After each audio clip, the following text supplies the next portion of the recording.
Andrew, and this is Rachael from Body and Spine Solutions in Orange. Today we thought we'd show you a little approach we take to some knee problems.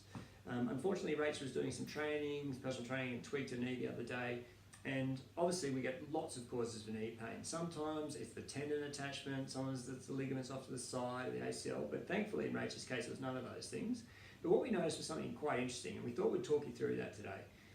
And really, a good example of this is if you look at the function of a knee, it should be able to do a certain range of movement really well. One of them, and that you don't normally think of so much, is called terminal knee extension. And what that basically means is the knee should be able to enter into a really closed position. And a good self-test for this is if you try to straighten your knee fully when your leg's out straight like this, that your heel should lift up off the ground. And importantly too, they should be reasonably symmetrical. So the other day when we were checking Rachel's knee, we saw that this leg could not get the foot or heel off the ground at all, while the other one could adequately do it and quite easily.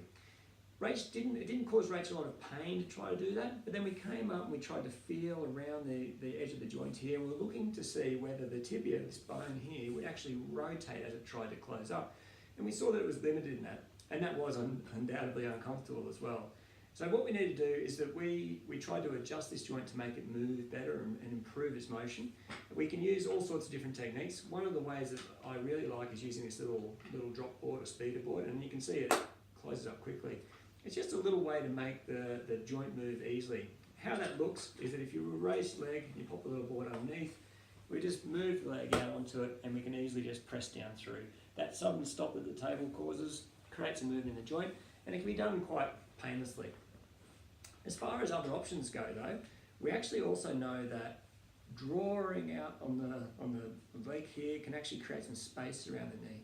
And this is fortunately something you can do in the office, and if safe to do so, you can also sometimes be advised to do it at home.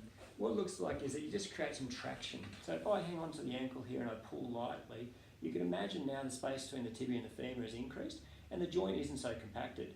Then if you were to get Rach to actively try to straighten her knee, it would actually make that joint movement occur easier.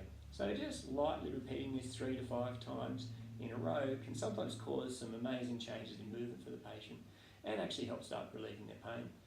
Once you let go, you can see that if you can always do that self-test again to see if you've made any difference, and you straighten your knee and just looking to see if this starts to clear up. Now thankfully in Rachel's case it started to improve her pain and her function is starting to improve already, as you can see, and hopefully these are the sort of techniques we can use to help you as well. Anything else, Rach? No. Excellent. We'll see you next time.